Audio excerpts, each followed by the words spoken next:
সরকারি কর্মচারীরা তারা কিভাবে দেখছেন আজকে সুপ্রিম কোর্টের এই রায়? আমরা জানতাম যে এই রায় আমাদের পক্ষে আসতে চলেছে, কারণ অধিকারটা স্বীকৃতি লাভ করেছে। 31শে মার্চের মধ্যে 25% মেটাতে বলা হয়েছে। রূপা 2009 নিয়ে এই মামলা ছিল, সেখানে স্পষ্ট করে প্রভিশনে লেখা আছে যে দিতে হবে আইসিপিআই মেনে। আমরা বলছি যে আইন স্বীকৃত অধিকার, যেটা হাইকোর্টের ডিভিশন বেঞ্চ বলেছিল বা সুপ্রিম কোর্টও আজকে যেটা বলেছে যে লিগালি এনফোর্সেবল রাইট, এটা নিয়ে কোনো সন্দেহের অবকাশ আর রইল না। এটা একটা ঐতিহাসিক, সারা দেশের মধ্যে কোথাও কর্মচারীদের এত বড় মামলা সুপ্রিম কোর্ট পর্যন্ত যায়নি, কারণ কোনো সরকার কর্মচারীদের অধিকার নিয়ে এইভাবে হস্তক্ষেপ করেনি। সুপ্রিম কোর্ট যেভাবে এই রায়টাকে দিল, এটা গোটা দেশের ক্ষেত্রে একটা উদাহরণ হয়ে থাকলো।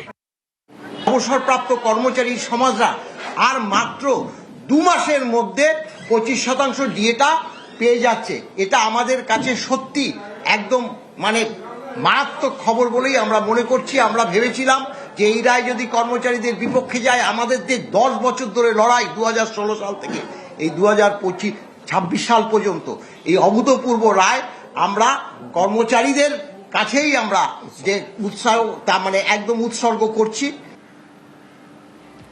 মৈত্রী রয়েছে আমার সঙ্গে সরাসরি। মৈত্রী, রাজ্যের 2 আবেদনকে মান্যতা শীর্ষ আদালতের, প্রথমেই জানতে চাইবো ঠিক কি 2 আবেদন রাজ্যে?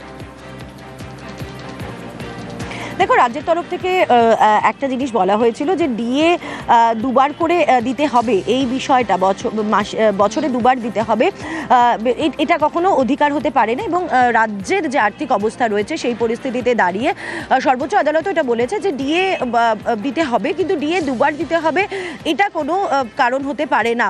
এবং আরও একটা বিষয় রাজ্যের তরফ থেকে আগের বারও আর্গুমেন্টে ছিল যে ফান্ডামেন্টাল রাইটের বিষয়, যে এটা ডিএ ফান্ডামেন্টাল রাইট কিনা। কলকাতা হাইকোর্ট যেখানে বলেছিল ডিএ ফান্ডামেন্টাল রাইট, এবার যেহেতু কোনো পক্ষই অর্থাৎ আবেদনকারী রাজ্য এবং পাল্টা আসা রাজ্য সরকারি কর্মীদের পক্ষ থেকে এই ফান্ডামেন্টাল রাইটের বিষয়ে কোনো বক্তব্য রাখা হয়নি, তারা কোনো আর্গুমেন্ট করেনি, ফলে সেই বিষয়টা বিচার্যের মধ্যে রাখেনি।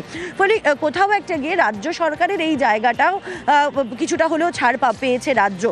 ফলে কিছুটা রাজ্যের অংশ ভাবা হয়েছে এবং রাজ্যের যে আর্থিক অবস্থার কথা সেটাও কিন্তু বিবেচনা করেছে সর্বোচ্চ আদালত, যে রাজ্যের তরফ থেকে বারবার করে বলা হয়েছে এবং সেই কারণে এই কমিটি গঠন করে দেওয়া হয়েছে। বেশ মৈত্রী।